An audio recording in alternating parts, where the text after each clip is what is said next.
जी नमस्कार दोस्तों। और एक बार फिर से मैं आपके सामने हूँ भौतिकी के इस तीसरे एपिसोड में, भौतिक जगत के अध्याय के तीसरे एपिसोड में।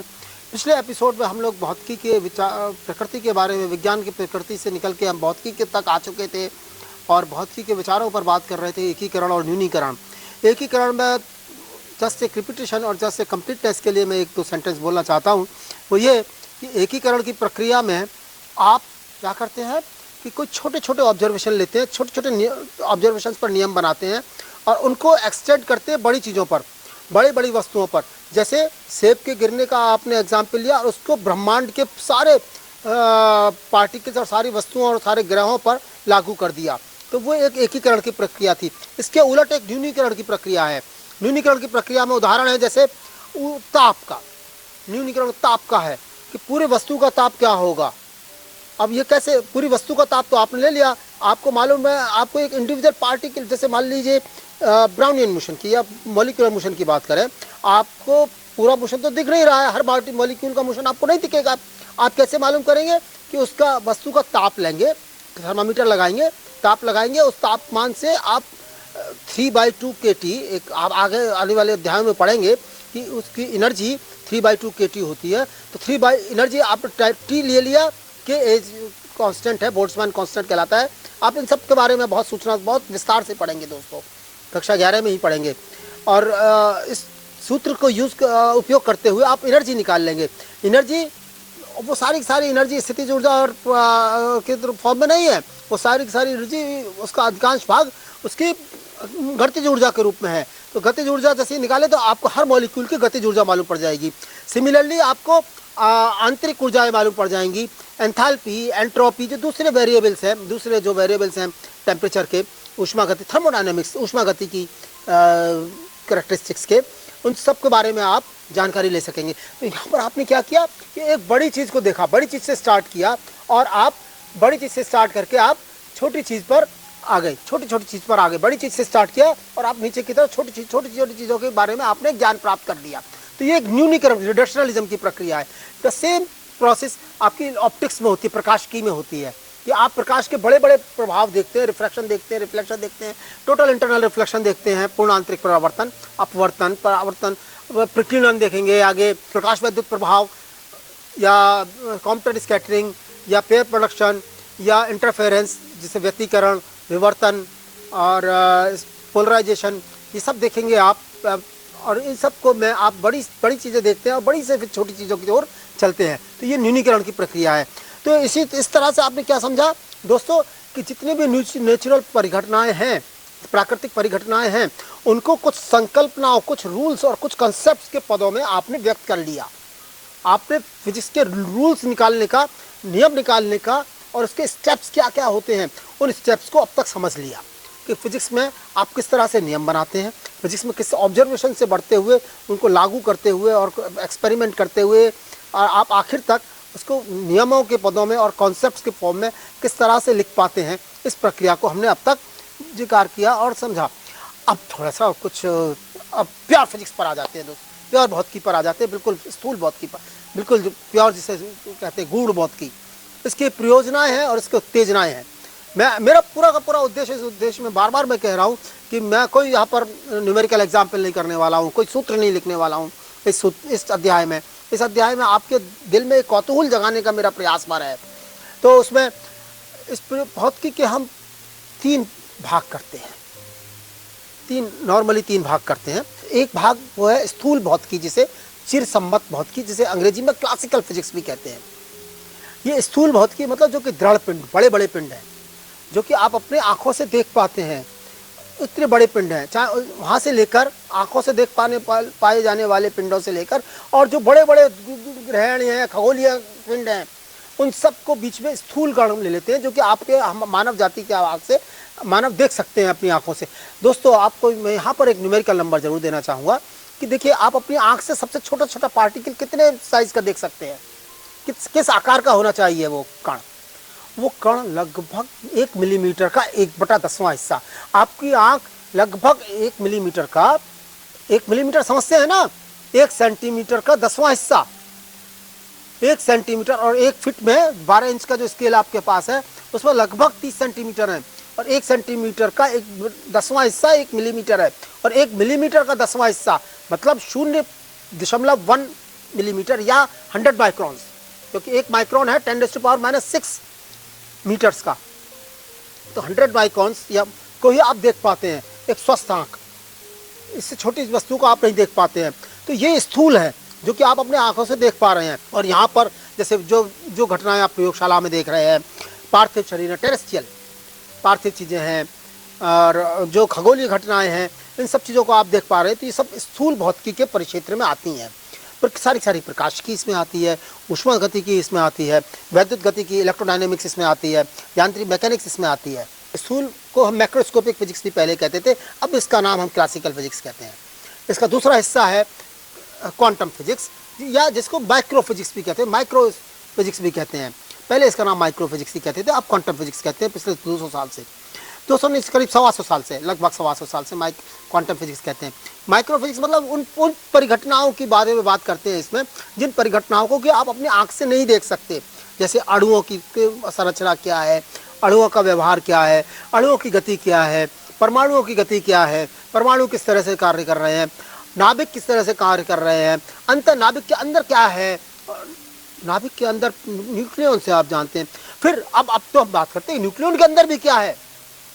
न्यूक्लियन के अंदर 4 पार्टिकल है, के पार्टिकल है, डब्ल्यू पार्टिकल है, ये पार्टिकल्स हैं। इन सब पार्टिकल्स को, और अब तो उनके पार्टिकल्स की भी बात करते हैं, प्रियॉन्स की भी बात करने लगे हैं। तो वो सारे के सारे जो है सूक्ष्म भौतिकी या क्वांटम भौतिकी या माइक्रो साइंस क्वांटम भौतिकी। अभी हाल ही में पिछले करीब 30 साल में, लगभग पिछले 30 साल में एक नया एरिया और डेवलप हुआ है जो कि इन दोनों के बीच में है। ये जो सूक्ष्म भौतिकी की बात करते हैं उसमें एक अणु परमाणु की नाभिक की बात कर रहे हैं लगभग, जो कि रफली 10⁻⁹ मीटर्स या उससे और कम के स्तर के है, उससे और कम की लंबाई के है, उससे और कम के आकार के हैं। इसके बीच में एक मीजो फिजिक्स, जिसे मध्याकार भौतिकी कहते हैं, जिसमें कि कुछ परमाणुओं या कुछ अणुओं का समूह है। जैसे नैनो फिजिक्स, पूरा का पूरा एक नया साइंस निकला है, नैनो टेक्नोलॉजी, जिसे nano physics, nano science, nano physics कहते हैं, और उसकी टेक्नोलॉजी को नैनो टेक्नोलॉजी कहते हैं, जिसका कि उपयोग आज सब जगह सभी क्षेत्रों में हो रहा है। मेडिसिन से लेकर हथियारों तक सब में उसका उपयोग हो रहा है नैनो टेक्नोलॉजी का। पेंट से लेकर, घरों में दीवार में पेंट करते हैं वहाँ से लेकर, और आपके घरों में श्रृंगार तक, मतलब हमारे जो श्रृंगार की कॉस्मेटिक्स हैं वहाँ तक हम नैनो फिजिक्स को यूज़ कर रहे हैं, तो नैनो साइंस को यूज़ कर रहे हैं। तो वो मध्याधिकार भौतिकी है, जहाँ पर कि अंतर क्या है देखिए, आप इस तरह से समझ सकते हैं कि स्थूल भौतिकी में हम उस तरह की सब संरचना और या उस तरह की परिघटनाओं पर विश्वास पर पढ़ाई करते हैं, उनकी विवेचना करते हैं, जो कि पार्टिकल्स के बहुत बड़े समूहों द्वारा होते हैं, जिसको कि हम कहते हैं बल्क प्रॉपर्टीज, बहुत बड़े, जिसमें लाखों परमाणु हैं, लाखों अणु हैं, उनके बहुत बड़े परमाणु, जिस समूह को कि हम अपनी आंख से देख सकते हैं। परमाणु और क्वांटम फिजिक्स में क्या देखते हैं, एक पार्टिकल हो, 2 पार्टिकल हो, 5 पार्टिकल हो, 10 पार्टिकल हो, इससे ज़्यादा नहीं। आमतौर से इंडिविजुअल पार्टिकल्स की प्रॉपर्टीज़ को देखते हैं। दूसरा या और मध्याकार, इसके बीच में जो मध्याकार जिसे मीजो फिजिक्स कहते हैं, वहाँ पर परमाणु या अणुओं के 100, 200, 250, 1000 अणु हो, 1000 पार्टिकल हो बस। तो वहाँ पर एक नई तरीके की, उसमें होता क्या है आप आगे देखेंगे, जब हम स्थूल भौतिकी पर जाते हैं, क्लासिकल फिजिक्स पर जाते हैं, तो वहाँ पर जितनी भी प्रॉपर्टीज होती है वो सारे पार्टिकल्स की मिलीजुली प्रॉपर्टीज होती हैं। जैसे कलर, किसी वस्तु का रंग, किसी वस्तु का रंग अगर आप देखना चाहेंगे तो वो एक, मैंने आपको कहा था ना अभी कि प्रकाश की सारी प्रकाश की आपके क्वांटम क्लासिकल फिजिक्स में आती है, ऑप्टिक्स। तो जैसे कलर, रंग है किसी वस्तु का, तो रंग जो है वो इंडिविजुअल पार्टिकल का करेक्टरिस्टिक नहीं है, बल्कि वो उसके पार्टिकल के अणुओं और परमाणुओं के लाखों करोड़ों अरबों खरबों परमाणुओं का एक सम्मिलित करेक्टरिस्टिक, सम्मिलित गुण है रंग। इसीलिए आपको मैं विश्वास दिलाऊं, आप समझना चाहेंगे, शायद आपको समझ में नहीं आ रहा होगा इस पॉइंट को। आप चूड़ी लीजिए, चूड़ी तो कांच की चूड़ी सबने देखी होगी, सब यूज़ करते होंगे। कांच की चूड़ी लीजिए, कांच की चूड़ी को आप घिसिए मोटर पेसिल से, है ना, घिसिए, उसका पाउडर बनाइए। आप क्या पाएंगे कि जो रंगीन चूड़ी थी उसका पाउडर जब आप देखेंगे तो पाउडर फॉर्म में आ जाएगा वो, तो वो आपको सफ़ेद दिखाई देगा। कभी आपने सोचा है कि आपके रसोई में जितने भी पाउडर हैं, आपकी केमिस्ट्री की लैब में जितने भी पाउडर्स हैं, उनके रंग अक्सर सफ़ेद हैं। कॉपर सल्फेट को आप जो देखते हैं ना, वो पाउडर नहीं है, वो पाउडर वो उसका हाइड्रेटेड पाउडर है, वो जो नीला देखते हैं, नीला तोता जिसे कहते हैं, CuSO4.7H2O है वो, आपने पढ़ा होगा, वो नीला तोता है, वो उसमें पानी बीच में आ गया है, तो वो एक सम्मिलित कणों की प्रॉपर्टी को दिखा रहा है। लेकिन होता क्या है कि जब आप प्रकाश की में जब जाएंगे, आगे से पढ़ेंगे, मैं बहुत संक्षेप में बताता हूँ कि जब पार्टिकल के सामने, तो जब उस पर प्रकाश गिरता है तो या तो रिफ्लेक्ट होता है, एक तीसरी चीज़ और होती है, स्कैटरिंग, प्रिक्लूजन, स्कैटरिंग होती है। तो जब रिफ्लेक्ट होता है तो पार्टिकल की प्रॉपर्टीज मालूम पड़ती है, रिफ्लेक्शन और रिफ्रैक्शन में पार्टिकल की प्रॉपर्टीज मालूम पड़ती है, उस मीडियम की प्रॉपर्टीज मालूम पड़ती हैं। जैसे कोई कांच का रंग नीला है या हरा है या पीला है, या किसी वस्तु का वो ट्रांसमिशन में है, रिफ्रैक्शन में है, मेरी कमीज हरे रंग की है, या हमारे आसपास की वस्तुओं के कलर रंग हैं, तो वो आप रिफ्लेक्शन में देख रहे हैं, परावर्तन में देख रहे हैं। लेकिन यही दो प्रक्रियाएं नहीं है, एक स्कैटरिंग भी है। जब वस्तु का आकार बहुत छोटा हो जाता है, बहुत छोटा हो जाता है, परमाणु या अणु के आकार का बहुत छोटा हो जाता है, मतलब उसकी जो प्रकाश उस पर गिर रहा है उसकी तरंग दैर्घ्य के आकार का लगभग हो जाता है, तब वहाँ पर वो जो प्रकाश है वो उस पार्टिकल के अंदर नहीं घुस पाता है, उस संरचना के अंदर नहीं घुस पाता है, बल्कि उससे पहले ही होड़ करके लौट आता है। तो श्वेत प्रकाश गया और श्वेत प्रकाश ही लौट आया, तो चीज़ें सफ़ेद नजर आती हैं। देखिए, जब प्रकाश मेरे ऊपर, मेरे शर्ट हरी दिख रही है आपको, कैसे दिख रही है हरी? कि सफ़ेद प्रकाश, श्वेत प्रकाश मेरी शर्ट पर गिरा, आया, उस श्वेत प्रकाश को यहाँ पर एब्जॉर्ब हुआ मेरी शर्ट पर। इसकी पूरी प्रक्रिया बहुत कॉम्प्लिकेटेड है, मैं यहाँ पर उसकी चर्चा नहीं करने वाला हूँ। नाम आपके 11वीं 12वीं के स्तर पर भी बिल्कुल चर्चा नहीं होगी, बेसी पर भी चर्चा नहीं होगी उसकी, MSc में जाकर थोड़ी चर्चा शुरू होगी सॉलिड स्टेट फिजिक्स में, पर मैं उसकी बात नहीं कर रहा हूँ। यहाँ पर आप श्वेत प्रकाश मेरी शर्ट पर आया, सारा का सारा प्रकाश एक तरह से एब्जॉर्ब हुआ, वो प्रकाश यहाँ से कुछ हुआ मेरी शर्ट के अंदर, इस वस्तु के, इस तत्व के अंदर, इस पार्टिकल के, इस वस्तु के अंदर, और वहाँ से हरे रंग का प्रकाश आपकी आँख पर पहुँचा, रिफ्लेक्ट हुआ, सिर्फ हरे रंग का। तो आपकी आँख पर श्वेत प्रकाश की बजाय हरे प्रकाश पहुंचा, तो आपको ये भाव हुआ कि इस वस्तु का रंग हरा है। इसी तरह से आप सारी वस्तुओं को देख पाते हैं। ये काला है लैपटॉप, तो इसका काला ये है, इसलिए है क्योंकि यहाँ पर प्रकाश की अनुपस्थिति है, काला कोई का रंग नहीं होता, प्रकाश की अनुपस्थिति है। जितना भी श्वेत प्रकाश इस काली वस्तु पर गिर रहा है, वो सारा का सारा प्रकाश वहाँ पर एब्जॉर्ब हो जा रहा है, और कोई भी प्रकाश वहाँ से परावर्तित नहीं हो रहा है। आप इसको परावर्तित समझिए, नहीं निकल रहा है, तो इसका मतलब यह है कि वस्तु काली नजर आ रही है। काला रंग कोई नहीं होता दोस्तों, काला रंग प्रकाश की अनुपस्थिति को इंगित करता है। रंग एक स्थूल प्रकृति का नियम का कैरेक्टरिस्टिक है, क्लासिकल फिजिक्स में आता है। लेकिन अगर इसी आपको मैं बता रहा था कि जैसे सफ़ेद पार्टिकल है, सफ़ेद पाउडर है, अगर किसी को चूड़ी को अगर आप पीसेंगे और उसको चूरा बना देंगे, फाइन चूरा बना देंगे, तो पार्टिकल बहुत छोटा हो जाता है और सफ़ेद प्रकाश उस पर पड़ ही नहीं पाता है और वो पहले से ही लौट आता है।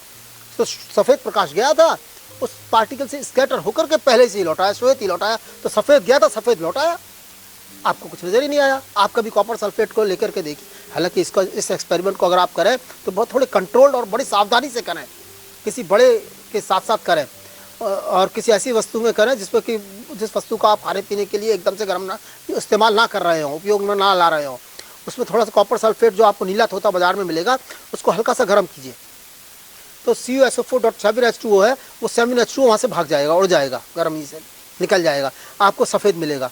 तो फिर से पानी डाल दीजिए, फिर से नीला हो जाएगा। क्या हुआ इस प्रक्रिया में कि जो H2O ने उसको सारे पार्टिकल्स को बाइंड कर दिया, तब CuSO4 का आप एक कंबाइंड रूप से कैरेक्टरिस्टिक देख रहे हैं, इंडिविजुअल नहीं। जब आपने पाउडर बना दिया और सारा पानी वहाँ से उड़ा दिया और बीच में सारे पार्टिकल अलग अलग हो गए, बिल्कुल चूरा अलग अलग हो गया, तो आपको उसका पार्टिकल का प्रॉपर्टी दिख रहा है। अब पार्टिकल की प्रॉपर्टी है, वो इतना छोटा है कि प्रकाश को एब्जॉर्ब भी नहीं कर सकता, तो वो सफ़ेद नज़र आएगा। ठीक है, तो इसी तरह से हम अलग अलग चीज़ों को देखते हैं। नैनो फिजिक्स में भी यही है कि नैनो फिजिक्स में एक ग्रुप होता है मटेरियल का, एक मटेरियल का ग्रुप, मध्याकार भौतिकी में जो कपाण है, वो ग्रुप होता है परमाणुओं और अणुओं का, और उनकी अपनी प्रॉपर्टीज़, मतलब इंडिविजुअल पार्टिकल की प्रॉपर्टीज नज़र आने लगती हैं। देखिए, स्थूल भौतिकी में या क्लासिकल फिजिक्स में आप पार्टिकल की प्रॉपर्टीज नहीं देख रहे हैं, आप मटेरियल की प्रॉपर्टी देख रहे हैं। मटेरियल मतलब जिसमें कि बहुत सारे पार्टिकल्स, कणों का समूह है, अरबों खरबों कण हैं, और यहाँ पर बहुत कम है। तो जब आप दोनों स्थितियों में अलग अलग बात होती है, और उसकी रिएक्टिविटी, जिसकी क्रियाशीलता बोलते हैं ना, इंडिविजुअल एटम पार्टिकल्स की बहुत अलग होती है, बहुत ज़्यादा होती है। देखिए, ग्राफीन दुनिया का जो कि एक नैनो पार्टिकल है, ग्राफीन नैनो पार्टिकल है। ये सबसे हार्ड मटेरियल है और बहुत गजब का मटेरियल है ग्राफीन। इसकी बहुत सारे एप्लीकेशंस हैं, बहुत सूल है। और सारे स्पेसशिप्स वगैरह जो बन रहे हैं आजकल कार्बन रीइंफोर्स मटेरियल के बन रहे हैं, ग्राफीन के बन रहे हैं। तो खैर उन सब चीज़ों को हम और आगे विस्तार से पढ़ेंगे। तो ये इसका आप मुझे उम्मीद है कि आपको थोड़ा सा एक्साइटमेंट हो रहा होगा इस सब्जेक्ट को पढ़ने में और समझने में। अब देखिए, मैं अब इसके कुछ भाग हैं, कुछ भागों की बात मैं करना चाहता हूँ। अपनी इन दोनों कक्षाओं में 11वीं और 12वीं में खास तौर से कुछ यांत्रिकी पढ़ेंगे, कुछ गुरुत्वाकर्षण पढ़ेंगे, वैद्युत गतिकी पढ़ेंगे, इलेक्ट्रोडायनामिक्स, प्रकाश की पढ़ेंगे, थर्मोडायनामिक्स ऊष्मा गतिकी पढ़ेंगे, फिर मॉडर्न फिजिक्स पढ़ेंगे। मॉडर्न फिजिक्स वो है जो कि आपको मैंने बताया था कि जो 20वीं शताब्दी के प्रारंभ में पहले पूर्वार्ध में जो विकसित हुई, जो भौतिकी विकसित हुई, उसको हम मॉडर्न फिजिक्स, आज भी मॉडर्न फिजिक्स कहते हैं, आधुनिक भौतिकी कहते हैं। क्योंकि उस समय इतनी इंपॉर्टेंट डिस्कवरीज या इन्वेंशंस हुई हैं फिजिक्स में कि जो टक्कर की अभी तक हम और नहीं कर पाए हैं, और उनको ही यूज़ कर रहे हैं और उससे बनाते हुए टेक्नोलॉजी बना रहे हैं। टेक्नोलॉजी और सारी तकनीकें विकसित कर रहे हैं, चाहे वो कंप्यूटर्स हों, चाहे वो एक छोटे से पूरी की पूरी बड़ी से बड़ी लाइब्रेरी एक छोटे से पिन टॉप पर आ जाती है आज। वो इसीलिए आ जाती है क्योंकि क्वांटम डॉट्स की संरचना क्वांटम इफेक्ट, क्वांटम मैकेनिक्स से हुई है। क्वांटम डॉट से मटेरियल्स को हमने समझा है अच्छी तरह से। इस देश में दोस्तों, मैं आपने देखा होगा कि आप तो बड़े बच्चे हैं, कक्षा 11 के बच्चे हैं, आपने देखा होगा बहुत सारी पेंसिलें आपको बाज़ार में मिलती हैं जो कि मुड़ सकती हैं, ऐसे फोल्ड कर सकते हैं। मैं लाया नहीं हूँ अपने साथ, फिर किसी और मौके पर मैं आपको ला कर दिखाऊँगा, कोई बात नहीं। लेकिन आपने देखा होगा, मुझे पूरी तरह से श्योर हूँ, आपने अच्छी तरह से देखा होगा। आप लोगों की बर्थडे बनती होगी तो आपके दोस्तों ने ज़रूर बचपन में गिफ्ट की होगी। मैं तो बड़ा हूँ तब भी मुझे देते हैं लोग, कोई बात नहीं। लेकिन आपने जो पेंसिल की अवधारणा देखी होगी दोस्तों, वो एक लकड़ी की पेंसिल है, उसके बीच में ग्रेफाइट है, और ग्रेफाइट के बीच में लकड़ी को इसलिए लगाया जाता है जिससे कि वो जो ग्रेफाइट है वो मजबूत और बना रहे और टूटे नहीं। तो जब टूटेगा नहीं तो देखिए, ग्रेफाइट को आपने देखा है कि भंगुर है, फ्रेजाइल है, भंगुर है, टूट जाता है बड़ी जल्दी। और लेकिन जब आपने पेंसिल को देखा होगा कि आप उसको चाहे से घोड़ मोड़ दीजिए, टूटता नहीं है, सब कुछ सही है। तो ये ऐसा कैसे हुआ ये इसमें, इस प्रक्रिया में कि ग्रेफाइट को हमने पिघलाया, मेल्ट बनाया, और उस बीच में कुछ थोड़े से पॉलीमर्स, धागे, जैसे मकड़ी के जाले हैं, मकड़ी के जाले धागा कितना मजबूत होता है आप सबको मालूम है, उस तरीके के पॉलीमर्स को, केमिकल पॉलीमर्स को बीच में डाल दिया और फिर एकदम से उसको ठंडा कर दिया और फिर काट के बना लिया। तो उसमें दोनों मटेरियल्स की प्रॉपर्टीज आ गई, कार्बन की भी और पॉलीमर की भी। ऐसे तरह के मटेरियल को हम कंपोजिट मटेरियल्स कहते हैं। और इस तरह के मटेरियल्स को भी हम इस सब देख रहे हैं। आप समझ पा रहे हैं दोस्तों, मैं यहाँ पर आपको बताने की कोशिश कर रहा हूँ कि जितने भी नियम है और जितनी भी ये चीज़ें हैं, उससे टेक्नोलॉजी किस तरह से बन रही है। आपने देखा ये पिछले 25 साल की चीज़ें हैं, कोई बहुत ज़्यादा पुरानी चीज़ें नहीं है। मुझे याद है 93 में मैंने खरीदा था इस तरह की पेंसिल को। तो I bought it 1 pencil for $10, $10 की एक पेंसिल थी, और उस समय $30 का $1 था। सन 1993 की बात है, 1993। तो खैर एनीवे, और आज $10 की एक है, आपको अपने घर के पास में $10 में एक मिल जाती है बड़े आसानी से। इस तरह की चीज़ों से का समावेशन, आप टेक्नोलॉजी बहुत आगे करती है, आपकी लाइफ को सिंपल बनाती है। इस तरह की चीज़ें, खाली ये तो एक उदाहरण जो कि आपने देखा है, स्पेसशिप्स की शेप बदल चुकी है। जो स्पेसशिप आज से पहले स्पुतनिक और अपोलो के टाइम में थे, वो स्पेसशिप आज नहीं है, बिल्कुल अलग है। हथियारों की शेप बदल चुकी है, आपके घरों में सब चीज़ें, आप देखते थे कि आपके रेफ्रिजरेटर्स बदल चुके हैं। पहले अगर आपके घर में जी का या गोदरेज का पुराना एक रेफ्रिजरेटर है और आज के जो नए रेफ्रिजरेटर है उनके बदल चुके हैं। टेलीविजन्स आप देख रहे हैं, कितने बड़े बड़े टेलीविजन से आप बिल्कुल कैलेंडर नुमा टेलीविजन आ चुके हैं बाजार में। अभी और कैलेंडर नुमा होंगे, बिल्कुल कैलेंडर की तरह से फोल्ड किए जा सकेंगे। अभी तो अगले आने वाले 5 या 10 सालों में आप इस तरह के टेलीविजन को देखेंगे। तो ये सब इसके एक्साइटमेंट्स हैं, फिजिक्स के, साइंस के एक्साइटमेंट्स हैं। मैं उम्मीद करता हूँ कि आपको मज़ा आएगा इन सब को बारे में सोचने में और इन सब बातों को पढ़ने में। तो यांत्रिकी में हम गति के नियम पढ़ते हैं, किस तरह से वस्तुएं एक दूसरे को चलती हैं, किस तरह से गति करती हैं, किस तरह से घर्षण के नियम हैं। ये सब आपने थोड़ा बहुत पढ़ा है, हम इस आगे आने वाले अध्यायों में और पढ़ाएंगे। इसके बाद गुरुत्वाकर्षण नियम है, कणों के निकायों की गति या संतुलन।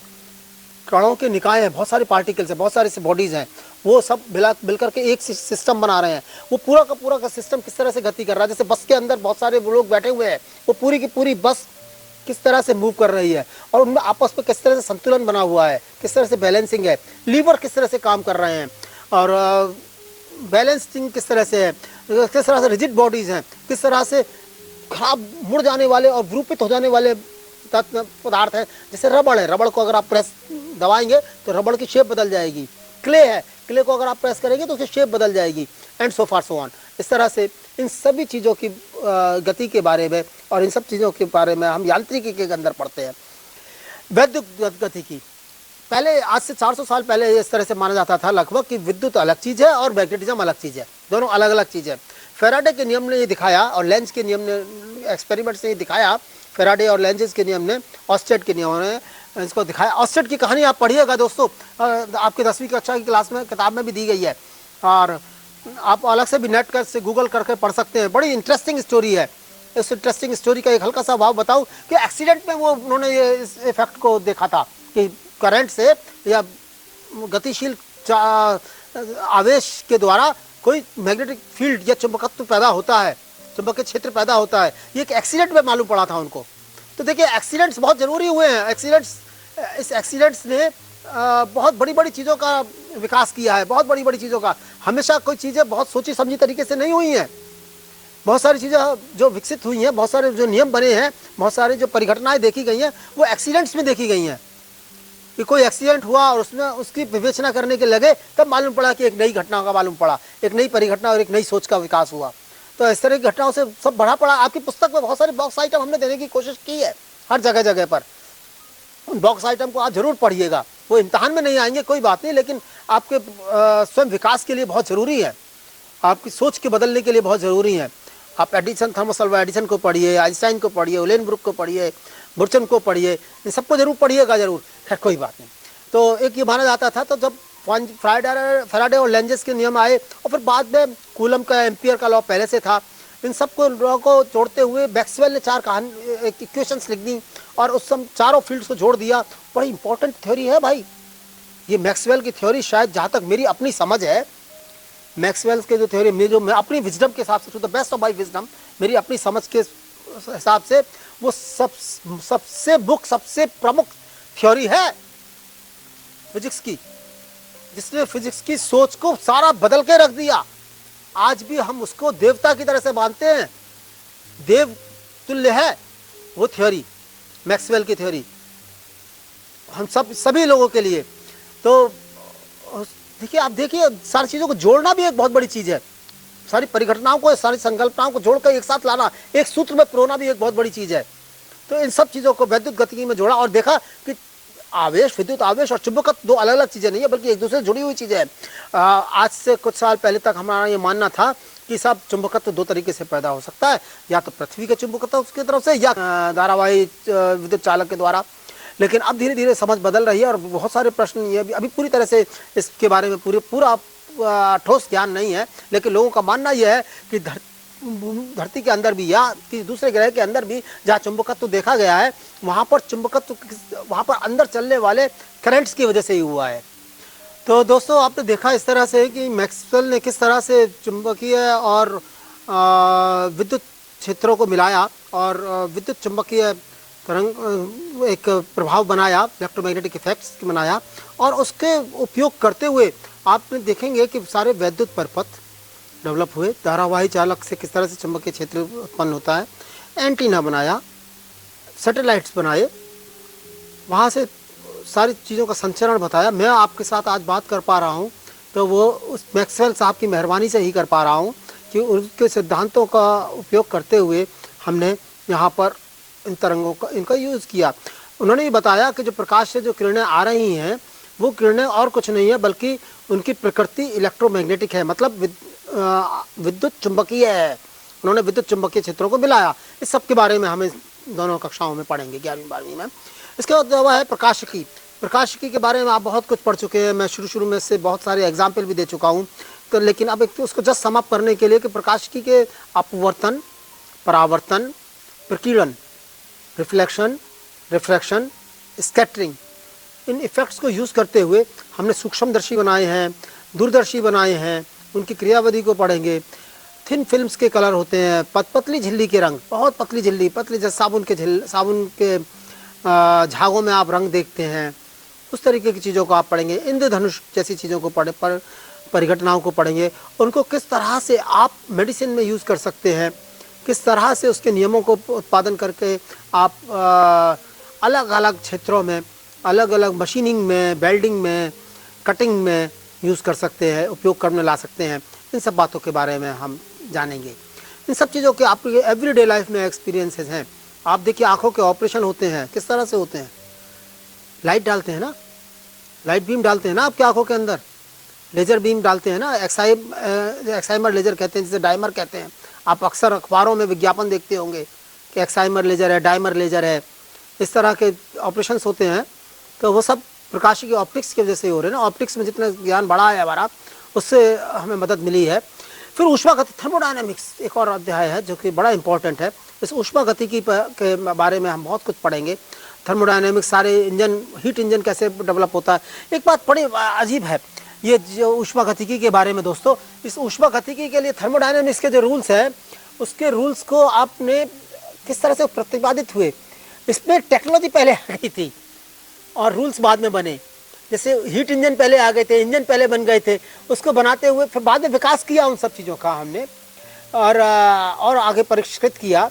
लेकिन उस सब प्रक्रियाओं को समझने के लिए हमने पहले रूल बनाने पड़े। वही एक्सपेरिमेंट से हम थ्योरी पर आए, तो एक्सपेरिमेंट से थ्योरी पर आए, थ्योरी से भी एक्सपेरिमेंट पर जाते हैं बहुत सारी दफ़ा।